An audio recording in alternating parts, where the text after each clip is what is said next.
Welcome to A Father's Hope. I'm Jonathan, and thank you for checking out this video today. What we're going to be talking about today, I hinted last week in the video, if you had watched it, that the focus is going to be on emotions.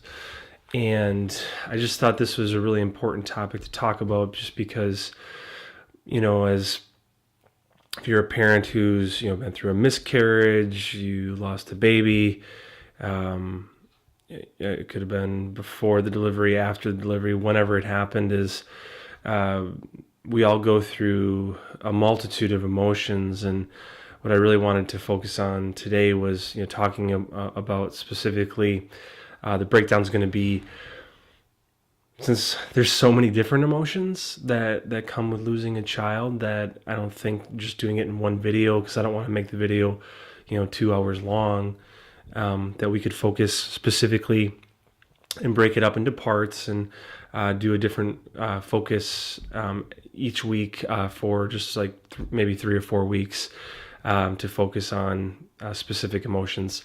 This week is specifically going to touch base on anger.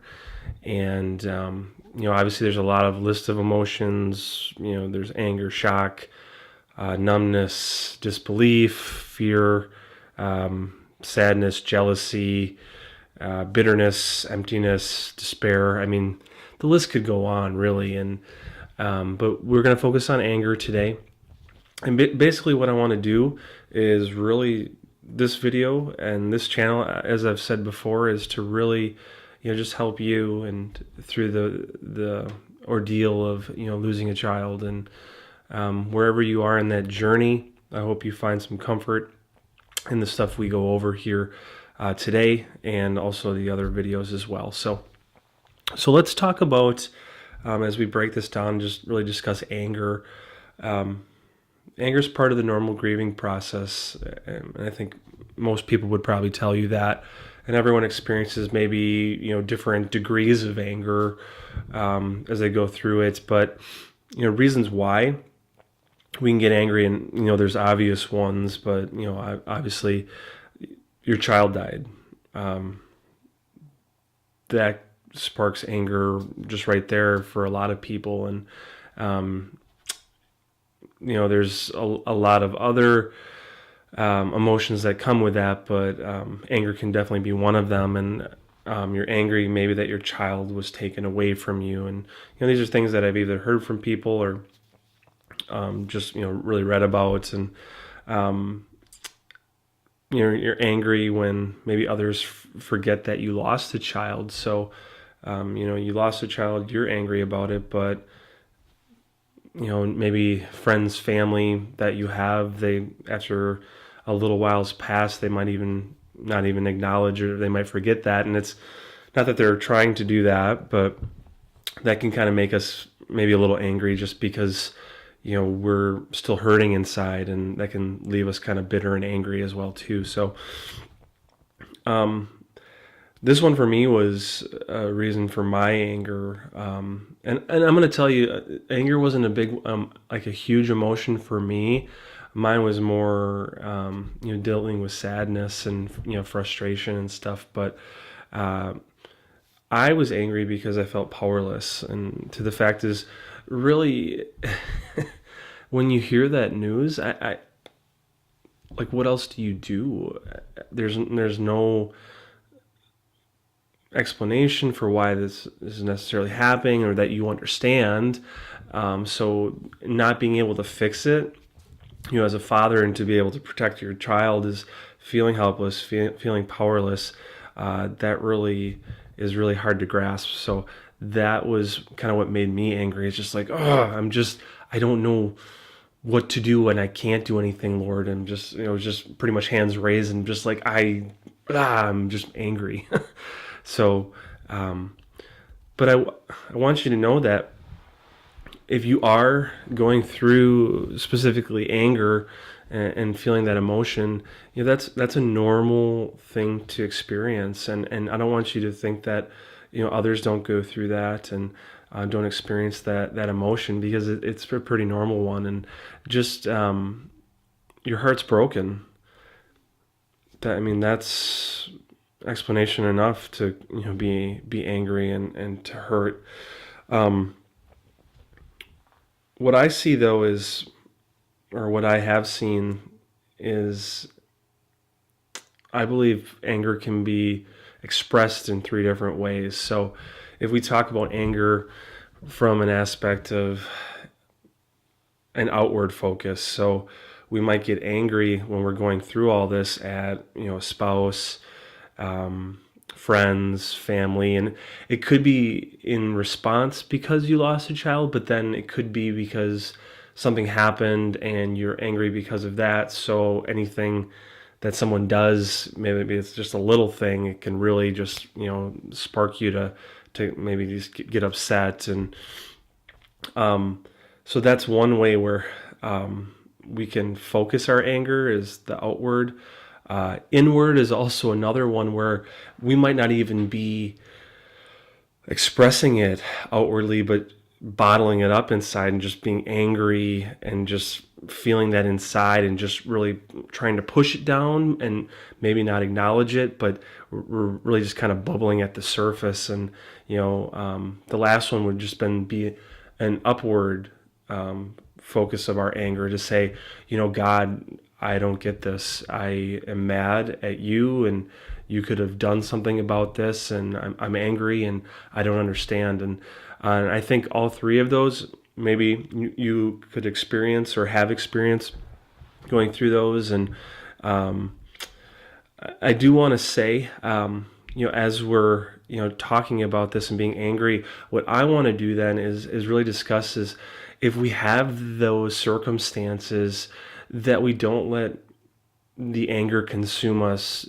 and get out of control. And because anger is just a part of the process, but if we can take that anger and then try to spin it and maybe use it for a positive, and try to work out our circumstances. And I'm going to give a few tips on how to do that. And I'm not saying that these will work for everybody, but some things I think might help you, and really to just let you know that there's things that you can do to help get you through anger and that emotion too as well. So some things that we can do is just talk, and that might seem pretty simple, but don't bottle it up inside. Don't let it bubble at the surface, because then all of a sudden you might be just getting so mad about so many things, and it might not even be related to your child. It's just because it's accumulated over time. And if you just keep pressing that down and pressing it down,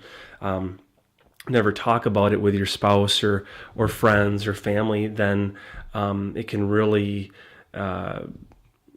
make things blown so out of proportion and just really make things a mess. And I don't want that to happen to you, and I don't want you to be consumed by that. So, just talk about your feelings, talk what you're just saying.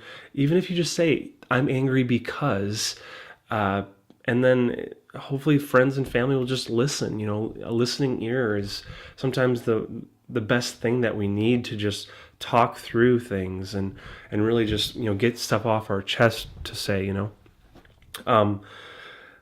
I would recommend, if you have a local church that you go to, talk with your pastor. If you have a close relationship, or seek wisdom, guidance from them. They'll have obviously some comfort in through scripture, and maybe prayer groups or stuff at the church as well too. Or you might seek out a counselor, or bereavement groups, prayer groups. I would encourage you to surround yourself with people who will strengthen you, support you, but also, like I said, be able to listen, and really say, okay, I'm angry because, and they'll listen, but then say, okay, well, I understand what you're saying, so let me help you. What can I do to alleviate some of this anger? Is there anything that I can do for you, or you just need to talk about it? So I would recommend that. I'd also recommend doing as well is give yourself time. Don't think that you're supposed to be on this specific table that says, oh, I'm angry, but I can only be angry for this long. Sometimes it comes in waves. Sometimes you might be out at a grocery store, or something might come in your mind and sparks something. But don't feel like you have to be at a certain point in time. So whether it's you're just going through it, you've been through it for a while, just know that healing takes time, and that goes with dealing with your emotions too as well. And I just encourage you to don't be so hard on yourself. So acknowledge your feelings. So if you are angry, don't just look at it and be like, well, I shouldn't be this way, or I shouldn't feel this way. It's like, no, acknowledge, okay, I'm angry, I feel this way. Why do I feel this way? What can I do to work through my problem? Is there someone I can speak to? But just don't toss it aside like it's no big deal, because it is a big deal, because you're feeling something and you're hurting and you need some help, and don't act like it's no big deal, because it is. I'd encourage you to do something like this. Video journal. You could put it on YouTube, or you could just have it for yourself personally. Write, blog.